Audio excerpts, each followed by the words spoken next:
Innal hamdalillah nahmaduhu wa nasta'inuhu wa nastaghfiruh wa na'udzu billahi min shururi anfusina wa min sayyiati a'malina. May yahdihillahu fala mudhillalah wa may yudlil fala hadiyalah. Asyhadu an la ilaha illallah wahdahu la syarikalah wa asyhadu anna Muhammadan abduhu wa rasuluh sallallahu alaihi wa ala alihi wa ashabihi wa man tabi'ahum bi ihsan ila yaumiddin, amma ba'd. Jemaah pengajian yang dimuliakan oleh Allah Subhanahu wa taala, alhamdulillah kembali pada sore hari ini kita melanjutkan kajian rutin kita masih dalam pembahasan kisah-kisah wanita dalam Al-Quran, hukum, faedah, serta pelajaran yang terdapat di dalamnya. Pada hari ini kita ambil kisah kelima di dalam Al-Quran, yaitu kisah dari ibu Nabi Musa alaihissalatu wassalam. Ini termasuk perempuan yang memiliki keutamaan yang dilebihkan oleh Allah Subhanahu wa taala karena dia dipilih sebagai perempuan yang melahirkan dan mengandung seorang nabi dan rasul Allah Subhanahu wa taala. Tidak ada penukilan yang kuat tentang nama ibunya Nabi Musa ini. Tapi disebutkan di Quran sebagai ibunya Nabi Musa. Sebagai ibunya Nabi Musa. Kisahnya disebutkan dalam surat Al-Qasas ayat 7 sampai 14. Kisahnya disebutkan dalam surat Al-Qasas ayat 7 sampai 19. Sampai 14 itu penyebutan langsung dari kisah beliau sampai dibalas oleh Allah Subhanahu wa taala. Kita baca ayat ke-7. A'udzu billahi minasyaitonir rajim. Qala Allah taala wa auhayna ila ummi Musa an ardi'ihi fa idza khifti 'alaihi fa'alqihi fil yammi wa la takhafi wa la tahzani inna radduhu ilaika wa ja'iluhu minal mursalin. Ini pembuka kisahnya. Allah katakan, kami wahyukan, yaitu kami ilhamkan kepada ibu dari Musa. Jadi Allah ilhamkan kepadanya untuk menyusui anaknya Musa. Fa'idha kibti alai, tapi kalau kamu khawatir terhadapnya, karena di tahun kelahiran Nabi Musa, penyihir Fir'aun sudah ramal bahwa akan lahir di tahun ini seorang anak yang akan membunuhmu dan menghancurkan kerajaanmu. Jadi sudah ada peramalnya. Sehingga setiap anak laki-laki yang lahir waktu itu, dia bunuh. Itu versi pertama. Versi kedua, dan ini lebih benarnya, supaya kita tambah yakin daripada riwayat ucapannya peramal. Versi kedua adalah, kan Bani Israel saat Nabi Yusuf kan berpindah ke Mesir. Raja Mesir waktu itu baik. Tapi berlalu masa, Raja Mesir berubah. Sehingga menjadikan Bani Israel, yaitu anaknya Yakub, tadi keturunannya Yakub, yang pindah dari Palestina ke Mesir, mereka jadikan pelayan. Wanitanya jadi pelayan, laki-lakinya dia biarkan, dia bunuh anak laki-lakinya dan dia biarkan hidup perempuannya. Ini di Mesir waktu itu. Terkait dengan Bani Israel, perempuannya dia biarkan hidup, laki-lakinya dia bunuh. Termasuk yang mau dia bunuh adalah ini Musa yang lahir dan yang mana dia adalah keturunannya Yakub. Jadi ini Nabi Musa keturunannya Yakub, keturunannya Ibrahim. Fir'aun ingin membunuhnya tentunya, karena kebiasaan dia. Lahir laki-laki dia bunuh, lahir perempuan dia biarkan hidup. Maka Allah ilhamkan kepada ibu Nabi Musa untuk menyusuinya. Kalau khawatir akan dibunuh, maka diwahyukan pilihan kedua. Fa'alki fil yam. Buang dia ke sungai. Maksud sungai Mesir. Sungainya Mesir adalah sungai Nil. Sungai Nil. Lempar dia, buang dia ke sungai. Tapi pilihan kedua ini, namanya ini adalah seorang ibu, pasti akan bersedih dan akan takut anaknya akan mendapatkan hal yang membahayakannya, karena namanya ini di sungai dibuang. Iya. Kata Allah, la takhafi wala takhafi wala tahzani. Jangan kamu takut dan jangan kamu sedih. Kan seorang ibu, apalagi ini dibuang dengan sengaja, pasti ada rasa takut dan ada rasa sedih. Maka kata Allah, jangan kamu takut dan jangan kamu bersedih. Allah janjikan kepadanya, inna radduhu ilaik. Kami akan mengembalikannya kepadamu. Nanti kita akan lihat bagaimana proses kembalinya. Kami akan mengembalikannya kepadamu. Waja'iluhum minal mursalin. Ini kabar gembira untuk ibunya. Menunjukkan bahwa ini Musa kecil akan dijaga. Kan dia akan dijadikan sebagai rasul. Kami juga akan menjadikannya salah seorang dari para rasul. Karena rasul memang selalu dari keturunan Yakub. Iya.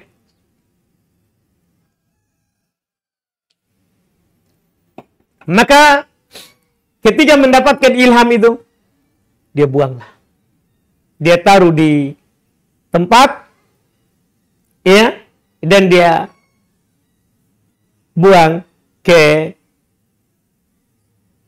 sungai Nil. Apa yang terjadi? Allah Subhanahu wa taala berkehendak lain.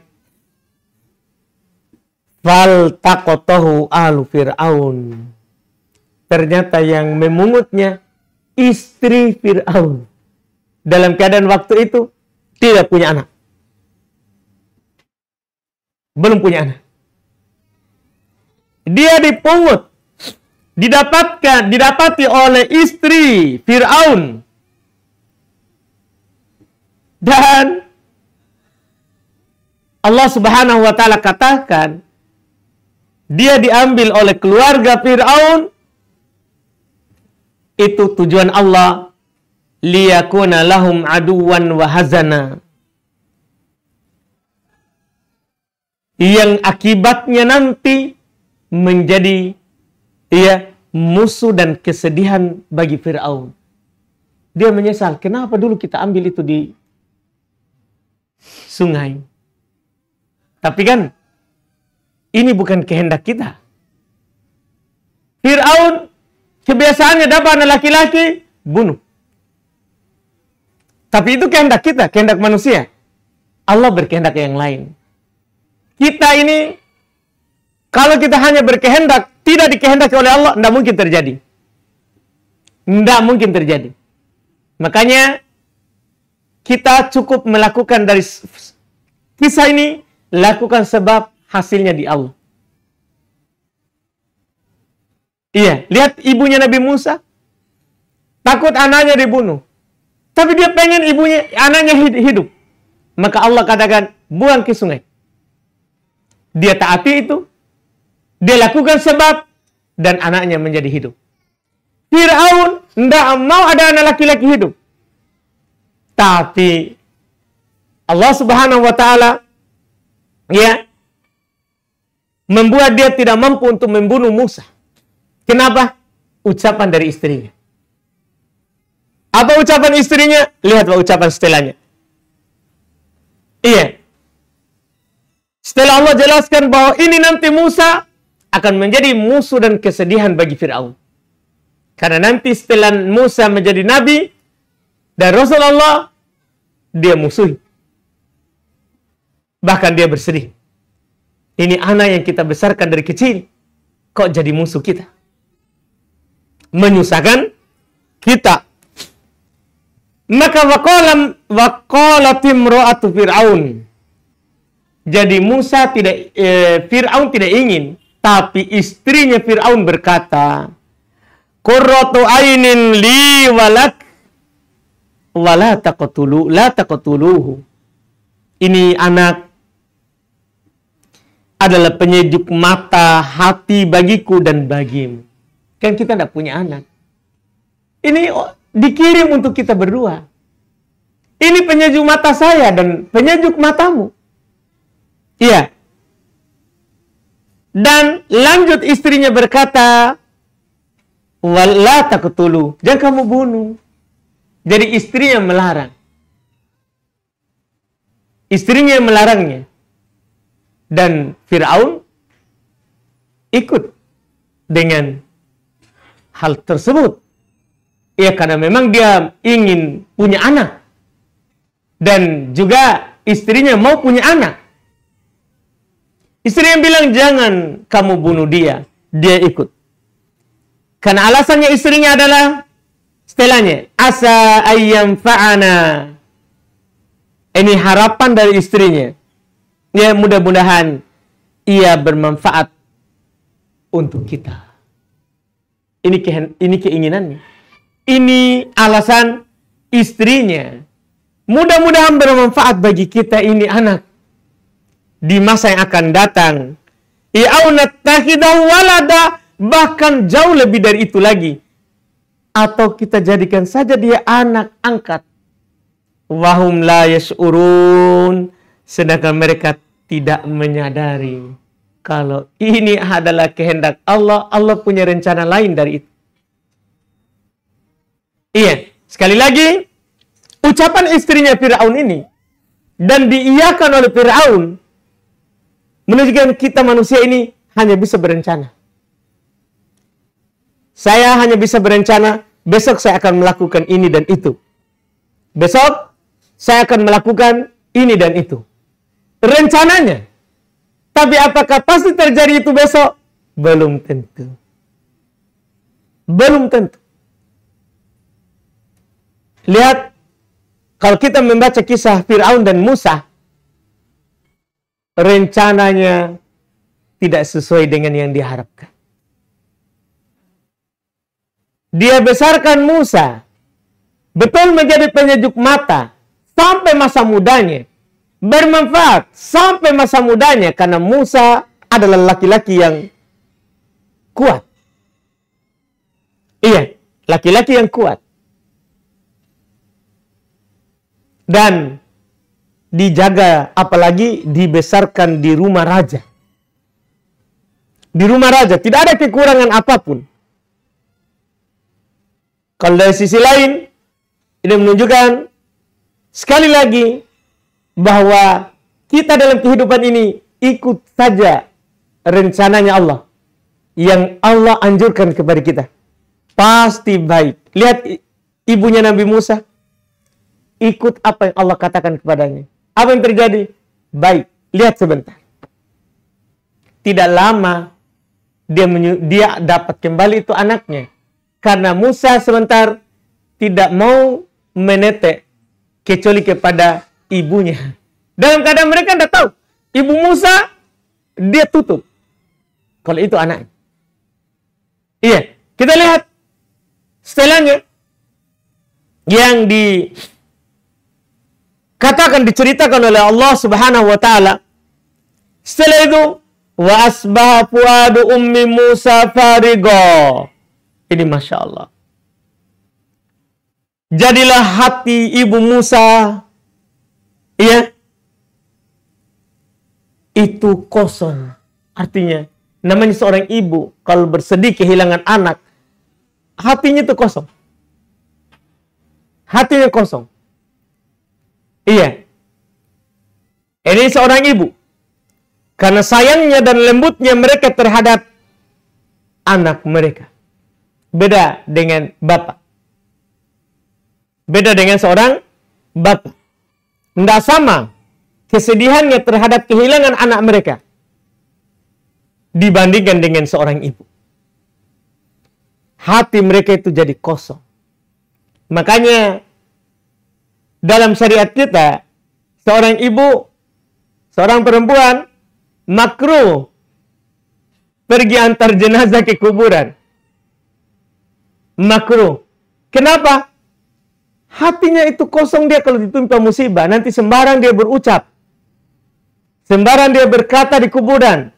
Bahkan bisa saja dia meratap, meraung-raung, menampar pipinya, merobek pakaiannya. Dilarang. Kosong. Bahkan di masa Nabi, ada seorang perempuan meninggal anaknya, dia ke kuburan. Nabi bilang kepadanya, bersabarlah, haraplah pahala. Apa dia bilang? Ilaika anni, pergi kamu dari saya. Padahal itu Nabi yang kasih tahu. Kita tahu kenapa? Kosong hatinya. Sampai kadang dia tidak kenal Nabi. Dia tidak kenal Nabi yang menasehatinya. Bayangkan. Itu perempuan. Makanya dia di kuburan walaupun dinasehati, tidak ada perempuan mau dengar. Hatinya kosong. Hatinya kosong ketika ditimpa musibah. Iya. In kadat latubdiya bihi. Bahkan hampir dia nampakkan bahwa itu anakku itu. Yang mana kalau seandainya dia nampakkan, dia bilang itu anak saya, selesai. Sudah dibunuh itu anak. Tidak ada Musa. Tidak ada Musa. Hampir dia menampakkan kalau itu adalah anaknya. Laula arrobatona ala qalbiha. Masya Allah. Seandainya kami tidak menguatkan dan teguhkan hatinya. Dari sini pelajaran yang berharga bagi kita. Hati kita semua ini, laki-laki ataupun perempuan, ada di tangan Allah. Allah yang menguatkan hati kita dan Allah yang melemahkannya. Hati-hati. Kata Nabi, inna quluba bani Adam baina usbu'ain min asabi'ir rahman. Sungguh hati anak Adam berada di antara dua jari dari jari Allah. Hati-hati. Hati kita ini bukan milik kita, miliknya Allah. Kalau kita mau hati kita kokoh, dikokohkan, maka minta kepada Allah. Atau hati kita tidak dipalingkan, minta kepada Allah. Ini pelajaran berharga bagi kita. Kalau kita mau hati kita sendiri kokoh, teguh, minta kepada Allah. Atau hati orang yang dekat dengan kita, kita punya suami, kita punya anak, supaya hatinya di atas selalu ketaatan, minta kepada Allah. Percuma kita jaga. Kita jaga dengan dunia, percuma. Anak kita, istri kita, suami kita, kita jaga dengan dunia, tidak mampu. Karena hatinya ada di tangan Allah. Makanya Nabi SAW paling sering berdoa, ya muqallibal qulub, sabit qalbi ala dinik. Wahai yang maha membolak-balikan hati, kokohkan hatiku di atas agamamu. Ya musarrifal qulub, wahai yang membolak-balikan hati, sarrif qalbi, palingkanlah dia, arahkanlah dia ila ta'atik, kepada ketaatan kepadamu. Jadi berdoa kepada Allah. Lihat ini ibunya Nabi Musa, hampir dia ceritakan kalau itu adalah anaknya. Kalau kami tidak teguhkan hatinya, kalau Allah tidak teguhkan hatinya. Iya. Litakuna minal mu'minin, supaya ia termasuk orang-orang yang beriman. Ini menunjukkan kekokohan hati, keteguhan hati, apalagi saat kena musibah, itu supaya kita menjadi mukmin yang sebenarnya. Karena kita tidak mungkin Allah akan biarkan bilang, saya beriman tanpa ada ujian. Tidak mungkin. Ahasiban nas ayakulu amanna wahum la yuftanun. Apakah manusia menyangka mereka dibiarkan untuk berkata, kami beriman, tapi tidak diuji? Tidak diuji? Tidak mungkin. Kalau kita semuanya mengatakan beriman, setelah itu selesai, mudah sekali. Mudah sekali. Kita dalam beragama berarti. Tidak. Kata Nabi, inna a'adhama balaan al-anbiya. Inna a'adhaman nasi balaan al-anbiya. Manusia yang paling besar ujiannya para nabi. Para nabi. Tummal amsal fal amsal. Kemudian yang mirip dengan nabi dan yang mirip dengan nabi. Makin mirip kita dengan syariat yang dibawa oleh Nabi Muhammad, maka makin tinggi cobaan kita.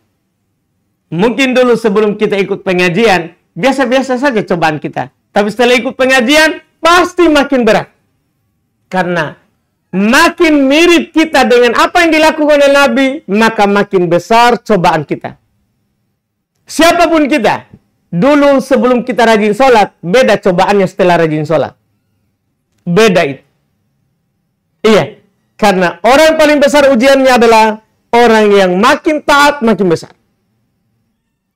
Ini yang disebutkan oleh Nabi SAW supaya kita paham. Lihat ini Ummi Musa. Bayangkan diuji, dibuang anaknya. Supaya dia buang anaknya. Ujiannya itu. Iya. Tapi itu masih mending dibandingkan dengan ujiannya bapak-bapaknya, keturunannya Ibrahim. Iya kan?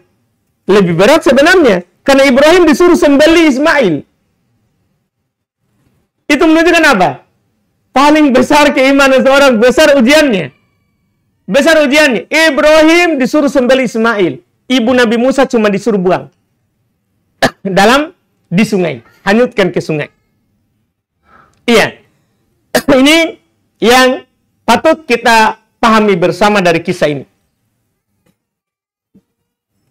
Bahwa pertama, hati kita akan selalu uji. Tidak akan pernah berhenti ujian itu. Sampai kita meninggalkan dunia. Sampai kita meninggalkan dunia ini. Tujuannya adalah supaya menjadi mukmin. Supaya kita menjadi mukmin. Karena mukmin yang sebenarnya adalah mukmin yang selalu diuji oleh Allah. Iya, tapi jangan dipahami ujian itu hanya berupa keburukan. Nah, ujian itu dua. Ujian itu adalah keburukan dan kebaikan. Kita dapat kesusahan, ujian. Kita dapat kebaikan, ujian juga. Semua ujian. Sebagian kita mengatakan, oh saya diuji ini. Kalau kita lagi dapat musibah, ada yang hilang dari harta kita, itu kita. Enggak, ujian juga itu adalah ketika kita diberikan nikmat. Itu juga ujian. Mampu nggak? Kalau diberi musibah, mampu nggak kita bersyukur? Bersabar. Kalau diberi nikmat, mampu nggak kita bersyukur? Dua itu. Dan semuanya adalah ujian. Adalah ujian. Wa qalat li ukhtih kusihi. Ini lanjutin kisahnya. Iya. Dia berkata, yaitu Ibu Musa, berkata kepada saudari perempuannya, kusihi, ikuti dia. Tolong cari berita Musa. Di mana dia? Apa yang terjadi padanya? Iya, setelah dia tahu bahwa dia dipungut oleh Fir'aun, cari tahu tentang beritanya. Iya, dia utus saudarinya.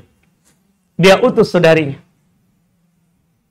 Maka saudarinya pun melakukan perintah kakaknya. Fabasurat bihi an junubin wahum la yash'urun. Maka saudarinya itu mendapatkan Musa sudah dipungut oleh Fir'aun dan keluarganya. Dia lihat dari jauh. Wahum la yash'urun. Mereka tidak sadar kalau ini saudarinya Ummu Musa ada di situ melihat anak itu. Iya. Dan alhamdulillah sekaranglah janji Allah tadi bahwa kamu tidak usah takut, tidak usah sedih. Kami akan mengembalikan anak itu kepadamu. Kata Allah, wa harramna alaihil maradi min qabl. Kami cegah Musa dari menyusu kepada perempuan-perempuan yang mau menyusuinya sebelum itu. Jadi, kan ini anak bayi, menangis. Setiap ada perempuan yang mau menyusuinya, Musa menolak. Si Musa kecil. Menolak. Tidak ada yang dia mau. Tidak ada yang dia mau. Iya. Disinilah saudarinya Ummu Musa menggunakan kesempatan itu. Dia bilang, faqalat hal adullukum ala ahli baitin yakfuluna. Dia berkata, maukah kalian saya tunjukkan keluarga yang akan memeliharanya untukmu? Yang akan menjaganya untukmu. Artinya sekarang kan mereka mau cari bahasa kita sekarang apa? Babysitter. Bahasa yang kita sekarang. Iya. Dia tawarkan begitu. Dan kebiasaan memang orang dulu, iya, itu tidak menyusui sendiri anaknya, tapi dia sewa orang. Seperti Nabi Muhammad kan. Ibu beliau menyewa orang. Siapa yang beliau sewa? Ibunya Nabi Muhammad. Siapa yang dia gaji untuk menyusui anaknya? Halimah As-Sa'diyah. Gitu. Disusuilah.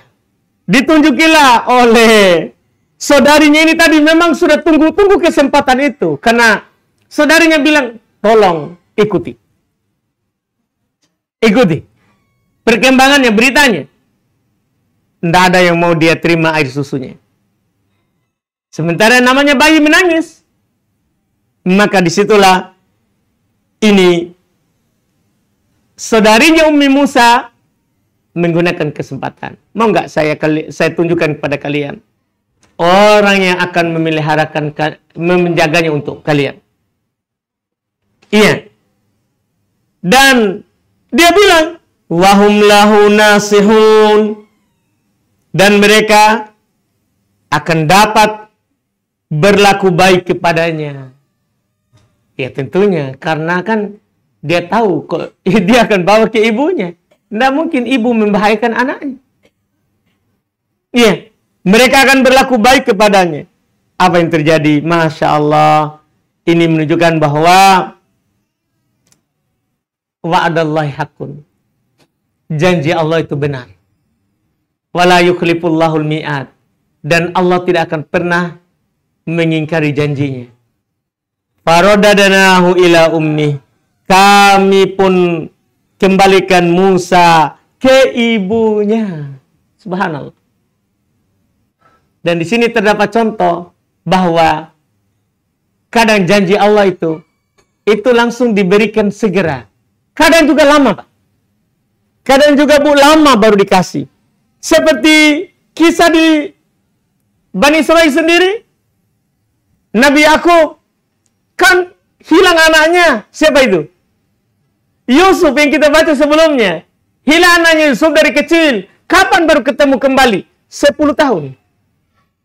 Jadi kadang itu Pak, intinya janji Allah itu pasti dia tepati. Cuman kadang cepat, seperti ini ibunya Nabi Musa, kadang lambat. Sama misalnya gini, kita dianjurkan untuk bersedekah. Allah pastikan akan ada penggantinya.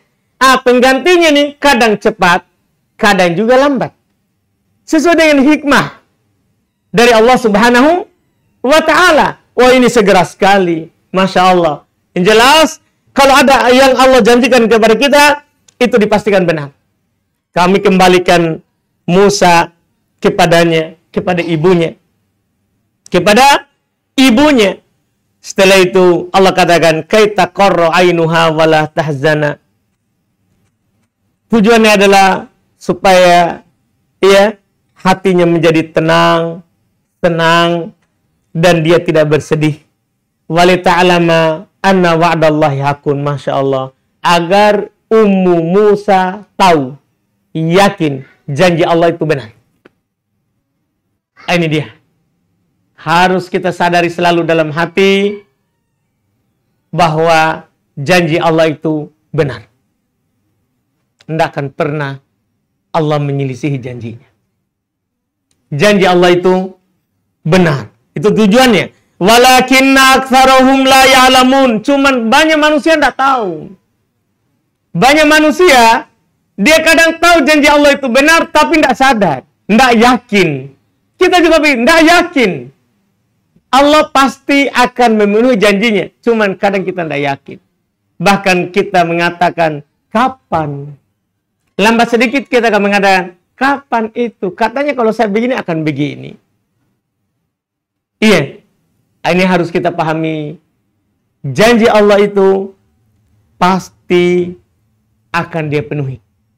Dan janji Allah itu benar.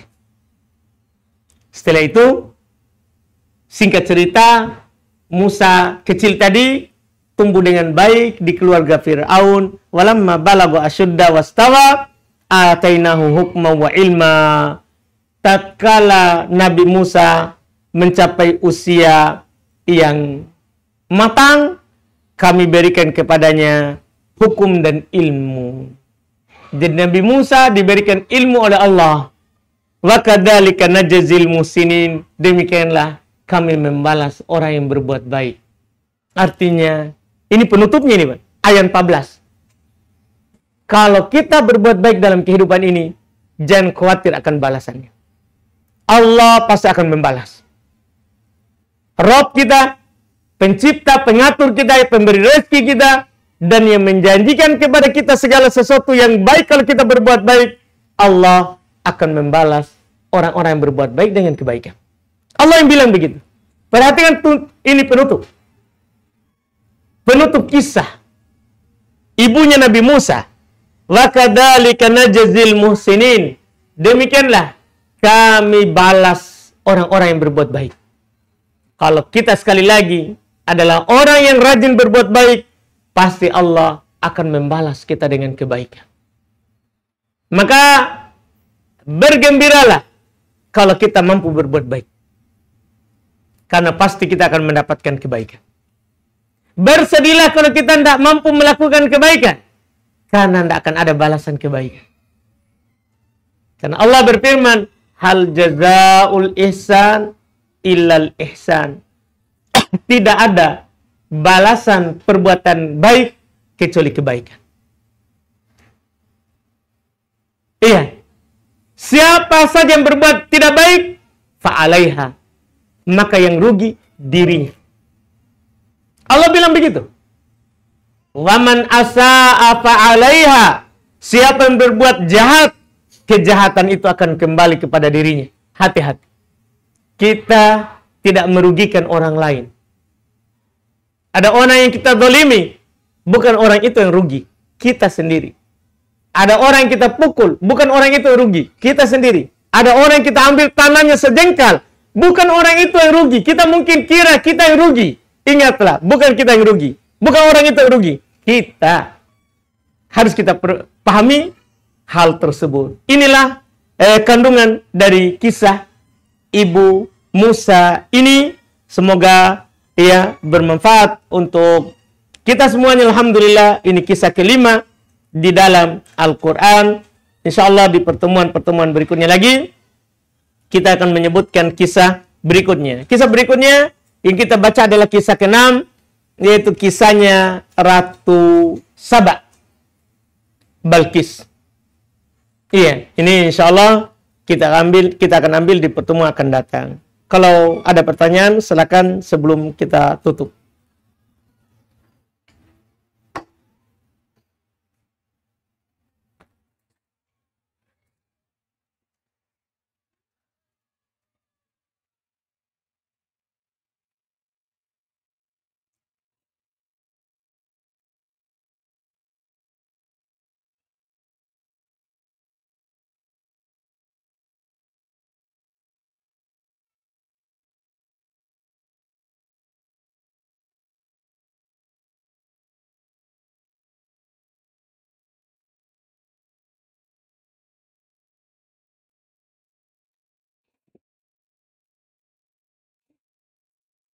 Ayo, makan nih.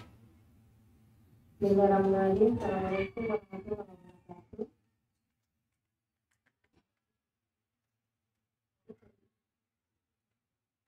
Mohon penjelasan ya Ustaz. Saya berprofesi sebagai bidan dan bukan praktek.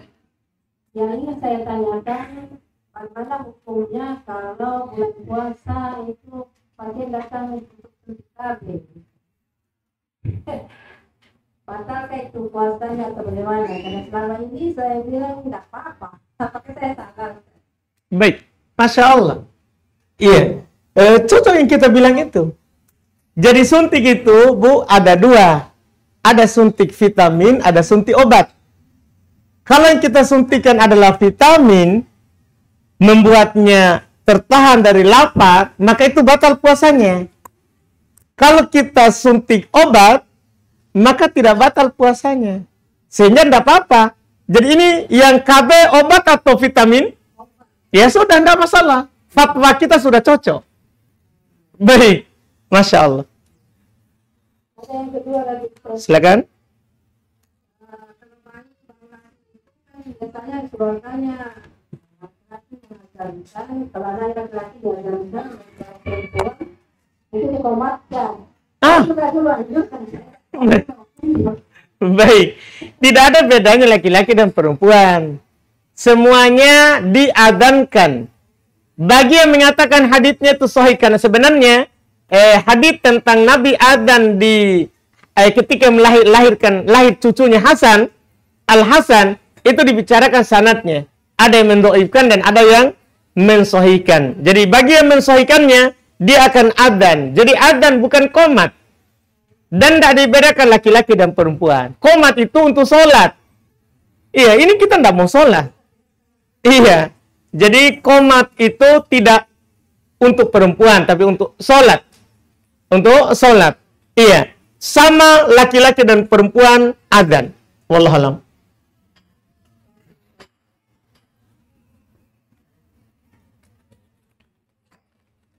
Baik, di sini ada pertanyaan kertas. Ustadz, apakah makna dari orang yang saling mencintai di dunia, kelak nanti di akhirat bisa jadi saling membenci? Iya, karena dunia. Karena dunia. Karena kata Allah, al-akhillau yawma idin ba'duhum li ba'din aduwun illal muttaqin. Orang-orang yang saling mencintai nanti pada hari kiamat akan menjadi musuh, kecuali orang yang bertakwa. Artinya kalau kita saling mencintai karena hubungan dunia, kita saling suka karena dokter, karena ada persatuan bidan, karena dunia, maka kita akan saling musuh. Demikian pula suami istri, dia cinta suaminya karena penghasilannya, dia cinta suaminya karena dunianya, maka nanti pada hari kiamat akan saling memusuhi. Kecuali sama-sama suka karena agama, karena ketakwaan. Maka kata Nabi, al-mar'u ma'aman ahabah. Seorang akan bersama dengan yang dia cintai. Kalau karena agama, seorang akan bersama dengan orang yang dia cintai. Kalau kita cinta suami kita karena agamanya, kita akan sama dengan dia. Dan kalau karena dunia, tidak akan saling memusuhi. Kemudian berikut sini ada pertanyaan kedua lagi. Apakah kita nanti di akhirat akan berkumpul dengan keluarga dan keturunan kita sebagaimana Nabi kita dikumpulkan bersama dengan keluarganya dan sahabat-sahabatnya? Lantas bagaimana dia yang pernah kita tolong, pernah tinggal dengan kita, layaknya sebagai keluarga juga akan berkumpul bersama dengan kita? Iya, itu tadi. Kalau kita di dunia ini berteman karena agama, ya, kita berkumpul karena Allah, maka kita akan berkumpul juga di hari kiamat bersama orang-orang yang kita berkumpul dengannya nanti. Iya, seorang suami akan bersama istrinya, seorang istri akan bersama suaminya, seorang anak akan sama ibu dan ayahnya. Tapi kalau mereka sama-sama taat, sama-sama di atas kebaikan. Sama-sama di atas kebaikan. Wallahu alam.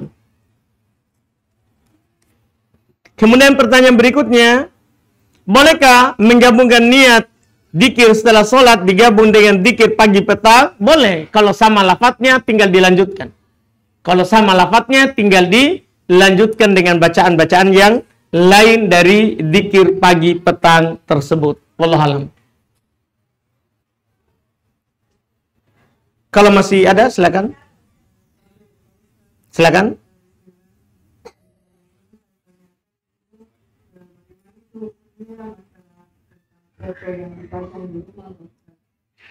Baik, Mas, itu Bu, sudah? Baik, masalah foto yang dipajang di rumah, Nabi katakan dalam hadis, la yadkhulul malaikatu baitan fi suwar. Malaikat itu tidak masuk di rumah yang ada foto dipajang. Itu saja.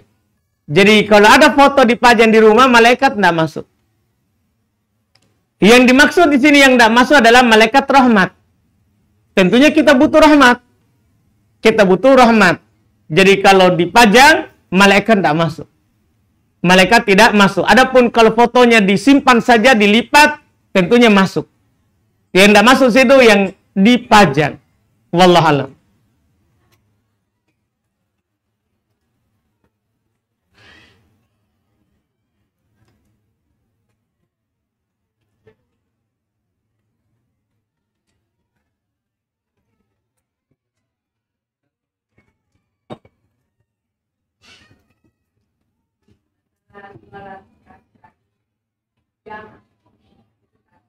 Jamak qasar.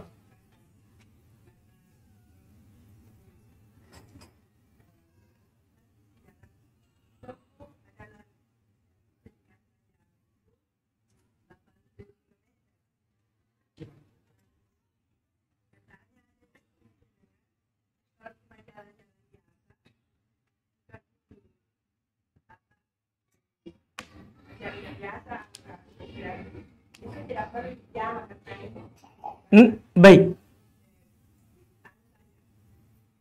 Salat sempurna.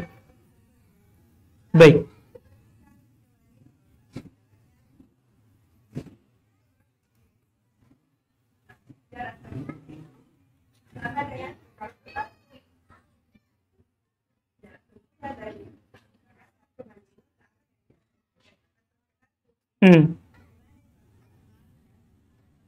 Baik, jadi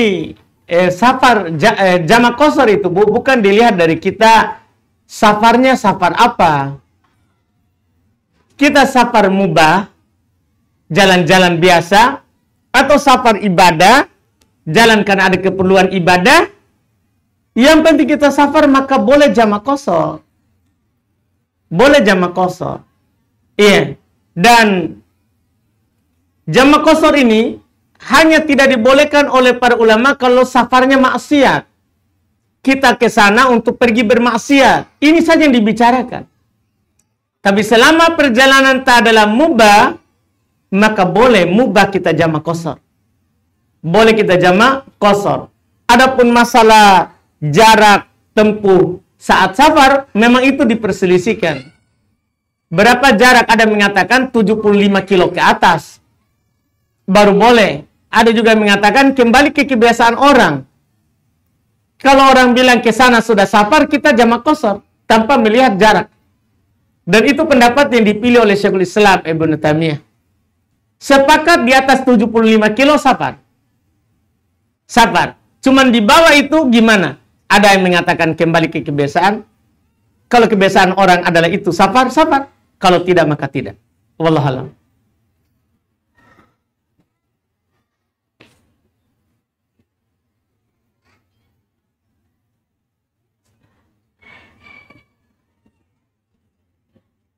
Baik, kalau tidak ada, kita tutup, kita cukupkan.